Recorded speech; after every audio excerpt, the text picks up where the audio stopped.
Okay, remember that you need to connect the scope and the light cord together before turning them on. That light cord can be very hot and burn a patient. We're very fortunate we had a little incident and the patient's burn was not that bad, but it is considered a sentinel event. A burn means fire, so a fire is a sentinel event. Never turn on a light source before the scope has been connected to the fiber optic cable, and turn the light source off prior to disconnecting the light cord from the scope. So our light cords are, while the cord themselves is not hot, the end that comes out does get very, very hot. The tip of it, all that is focused down on there, and if you lay a light cord down on the drapes like this, that you're going to have a problem. So the ends are very hot, and you can see that that charred area there, that is a burn, meaning that was a little fire. And if that fire would come in contact with flammable liquid or materials, it could go from just a little smoldering hole to a big fire. If the fiber optic cable gets disconnected from the scope at any time during the surgery, or if that scope gets pulled out of the patient, please make sure that it is on a Mayo stand, pointing not near the drapes. This is actually a no, because you can see that it is pointing towards the drape. Or put it on your Mayo stand with a wet towel over the end of it, so there isn't the possibility of a fire. Just a little picture here. So after the light source has been turned off, the tip does remain hot. So you have to be careful with that until it cools off. Putting it on a wet towel will help. So part of our action plan related to the sentinel event is initiating light cord safety. So one of the things we want to remind people is that it does become hot and could cause burns. So this warning label will be applied to, or it should have been done last night, applied to all light sources. So when you see your light source, now it's going to have the little label there as a warning. Okay, so we need to talk about closed loop communication. So while investigating what had caused the burn, there was not good communication between the surgical team members. So we need to make sure we're always communicating and that there's that closed loop, that the light source never gets turned on unless it is requested by the surgeon. And then the circulators should say light source on. When the surgeon is finished using the scope, or it gets like removed from the inside of the body, either the surgeon or the scrub person should say, you know, light off, and have that light turned off immediately. And then when the circulator is doing that, she repeats back, light is off. So everyone in the room knows, is the light on, is the light off? So there's that request, and then the answer back. The light source should always be turned off prior to disconnecting it from the scope, because then you've got that little end that would be free, that is hot, and if you set it down, it could burn the patient or the drapes. At any time during the procedure, if the scope is removed from the inside of the patient, you want to lay that scope pointing away from the drapes or cover it with a wet towel.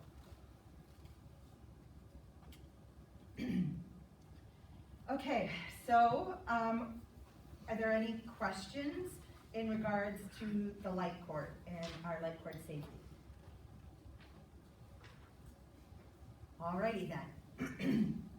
So we also discovered that during this incident, there was not good handoff communication. There was a switch in some of the staff in the room, and there was not a good handoff communication. So I have given you, or you see that you picked up a copy of scrub tech to scrub tech, or scrub person to scrub person handoff, and an RN to an RN handoff. So what's going to happen is that we are going to be auditing this, and we are going to be laminating these papers, putting them in the rooms so that when you come in and give a break or a lunch or our permanent relief, this is a guide of everything for a handoff that you need to be talking to the person is relieving you or you are relieving. This was created by the POC committee. We're looking at, for the RNs, it's going to be easier because you'll have that paper and you'll have it like right in front of you on your workstation, and you can just go down the line and talk about all these points that are here. For the scrubbers, we decided it's going to be kind of up to you whether you want to like maybe tape it up on a wall until you, or hang it up, not tape, hang it up on a wall until you're familiar enough with it, or you can take the laminated copy that's at the workstation and set it on a bowl stand, and you can get the report either before you scrub in or after you scrub in. So it's going to be up to the scrub people to decide when you want to be giving this, or where you want the paper to be for your handoff. So this is the RN handoff. So we were talking about this SBAR. Can anyone tell me what SBAR stands for? Raise your hand and you'll get a meal ticket. Yes, Hannah. I mean Claire. Situation background assessment. Right. So this is the communication tool. Thank you very much. This is the tool that we use, and so these are what the questions that are going to need to be asked.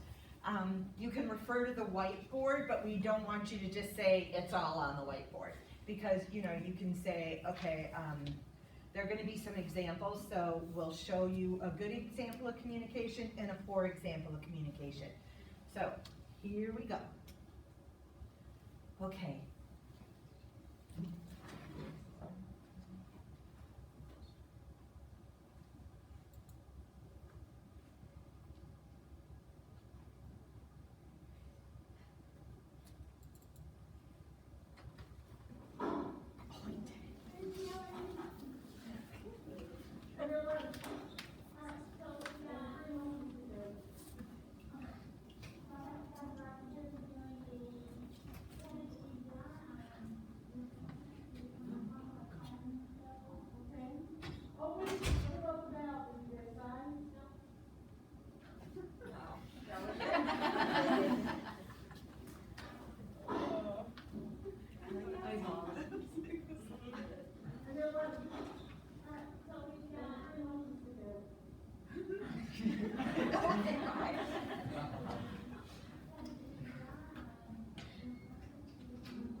you're all able to hear that, I think the next one's gonna be louder. So that obviously is, oh, what did I do? Poor communication.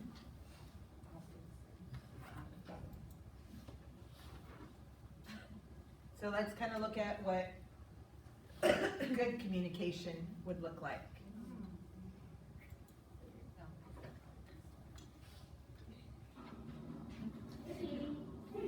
I'm here for your lunch. All right. All right, good. Let's do a handout for the handout. Communication David Rule here in the state of Arkansas, 1469, is written on the board. Dr. Rocky is to the right, you will find the repair with mesh. Mesh is open and on the field already. Patient is a virus with one. He got himself 2 grams at the beginning of the day by Dr. Lovey. Patient is confined. The regular bed, he's got just all under his arms and under his heels. Otherwise, he has no known allergies. He does not really have any significant history other than hypertension.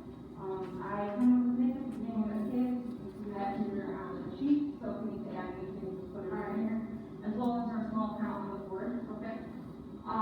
Let's see. I opened marking 9% with FDA in case there's 30 on the field and his max is 30. Okay.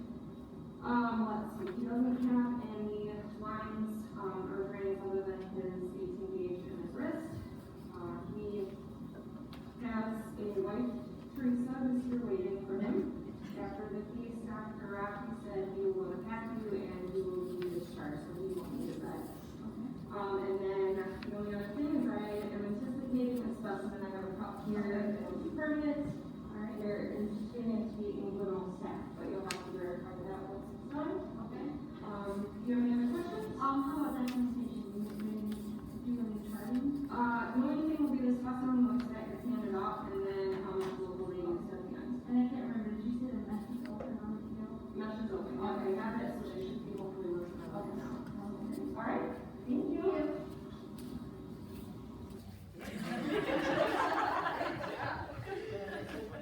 Okay, so I know that seemed like a long time, but it You was can now actually, train your brain holy to moly. restore your vision starting tomorrow with a simple...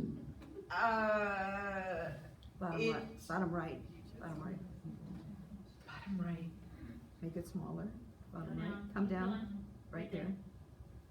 Exit full screen.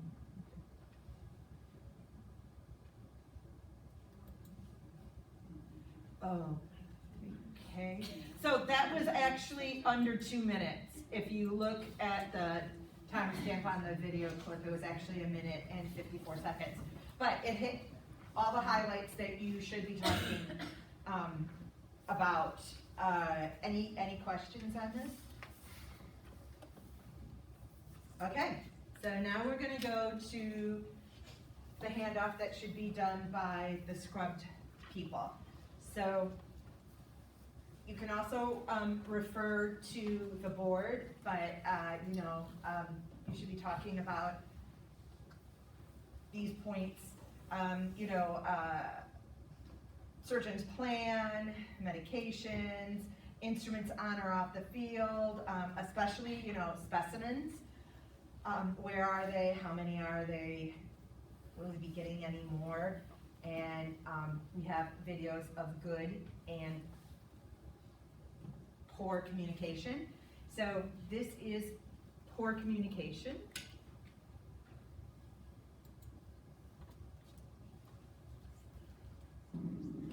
Hey, I'm sorry, 3:10, I got here a little late, social butterfly. All right, what's going on? Real quick. Looks good, I see you writing, okay, all right, what else you got? What is this? You know Dr. Rocky likes to sell this mesh in Bayville. Sure, good enough for me. You got the local, what's the max? Looks like 30, what do you got in here? Looks like you got 40, I'll figure it out later. Okay, thank you. I think we're good. All right, thank you. Hey Matt, I'm coming in to relieve Kit a circulator. Do you know what this tissue is doing sitting on the linen? Is that counted? I don't know, bring up your count sheet and we'll find out. Did you and Kit do a relief count? Yeah, we can do one in a little bit, but we're kind of busy up there. So, we'll get it done, don't worry. Oh, okay, all right, thanks. Oh, you're welcome. Okay, so not the kind of communication, a lot of unanswered questions. Okay, are you the good guy? Are you the Wonder Woman? Happy Friday, Baylor College of Medicine and friends of Baylor. Well, today I'm going to go ISIS because today we're going to do a little bit of math. Kids, Go to your video. But the fact of the matter is, I want to talk about hernia and sort of look at the data from the last several months in the sort of putting it in perspective. If you understand so what's the underlying concept of that? And it's, basically an epidemic. All right.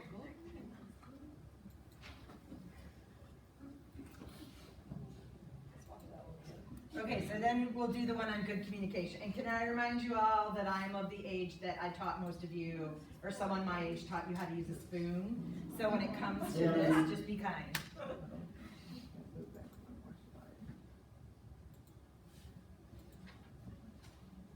All right, so we'll go forward. Oh, good communication. There we go. So this is good communication. This is what we want to see. I'm going to leave it like this. I'm here to review. What you got? What are you doing? Dr. Ross, into the right inguinal hernia with the possibility of mesh. Given that the mesh in the room, all different sizes. All right, good, I see all that. We are just now beginning to start breaking the patient out. Okay. There's no modalities, but an antibiotic is given for now. I have no antibiotics on my field. Okay. I do have water. It is then using this one mesh soak in it. Okay. 0.5% mercury with Becky. The max is 30. I have 30 on the field. I have 10 week variation. I do have a forceps that I dropped on the lane. I know that it's it. Secondly, Dr. Rasmus said there might be an inguinal hernia staff, so we don't have that.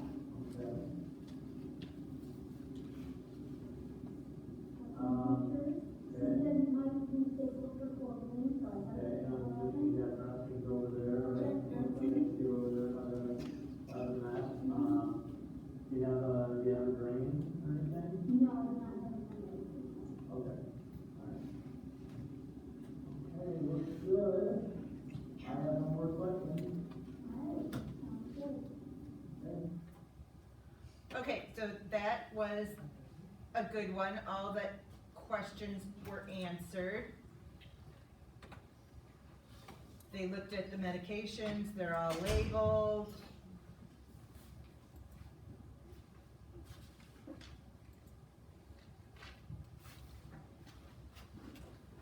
We're going to be having a couple of audits involved with, over the next couple months, dealing with light cord safety. So there'll be this audit in the room that will need to be filled out by the circulator and turned into Cinda's mailbox when it's done.